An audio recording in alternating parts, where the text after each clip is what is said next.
ষষ্ঠ উপজেলা পরিষদের প্রথম ধাপের নির্বাচনের অধিকাংশ উপজেলায় আওয়ামী লীগের নেতারাই চেয়ারম্যান পদে নির্বাচিত হয়েছেন। মন্ত্রী এমপিদের স্বজনদের মধ্যে 11 জন বিজয়ী হয়েছেন, 2 জন জিততে পারেননি। কয়েক জায়গায় বিএনপি, জাতীয় পার্টি ও ইসলামী আন্দোলনের প্রার্থী বিজয়ী হলেও ভরাডুবুরি হয়েছে জামায়াতের প্রার্থীদের।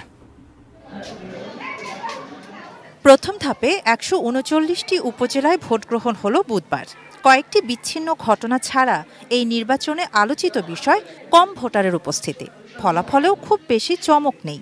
দলীয় প্রতীক ছাড়া নির্বাচনে ঘোষণা দিয়েই বর্জন বিএনপির। প্রাপ্ত বেসরকারি ফলাফলে বেশিরভাগ উপজেলাতেই বিজয়ী আওয়ামী লীগের নেতারা। দলের নির্দেশনা উপেক্ষা করে 13 উপজেলায় চেয়ারম্যান পদে নির্বাচন করেছেন মন্ত্রী এমপিদের স্বজনরা। তাদের অধিকাংশই নির্বাচিত হয়েছেন। সুবর্ণচরে চেয়ারম্যান নির্বাচিত হয়েছেন নোয়াখালী 4 আসনের সংসদ সদস্য মোহাম্মদ একরামুল করিম চৌধুরীর ছেলে আতাহার ইশরাক শাবাব চৌধুরী। হাতিয়ায় স্থানীয় সংসদ সদস্য মোহাম্মদ আলীর বড় ছেলে আশিক আলী বিনা প্রতিদ্বন্দ্বিতায় জয়ী।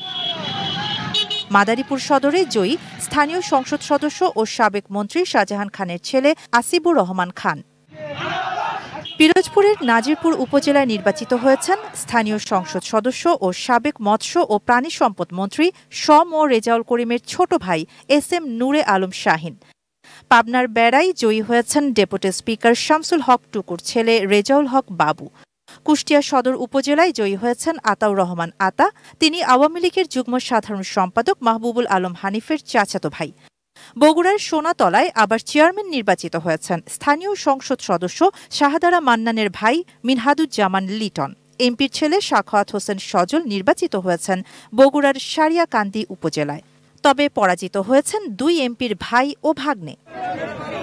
বর্জন বহিষ্কারের পরও বিএনপির যেসব নেতা জয় পেয়েছেন তাদের মধ্যে মোহাম্মদ ইজাদুর রহমান চৌধুরী গাজীপুর সদরে, শেরপুরের ঝিনাইগাতীতে আমিনুল ইসলাম বাদশাহ, সিলেটের বিশ্বনাথে সুহেল আহমেদ চৌধুরী, বান্দরবান আব্দুল কুদ্দুস, কিশোরগঞ্জের পাকুন্দিয়ায় এমদাদুল হক জুটন, চাঁপাইনবাবগঞ্জের ভোলাহাটে আনোয়ারুল ইসলাম ও গোমস্তাপুরে আশরাফ হোসেন আলীম।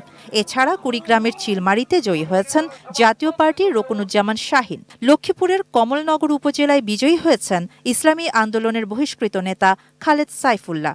জামায়াতের কোনো নেতার জয়ের খবর পাওয়া যায়নি। শাহানা জাহান, ডেস্ক রিপোর্ট, ATN নিউজ।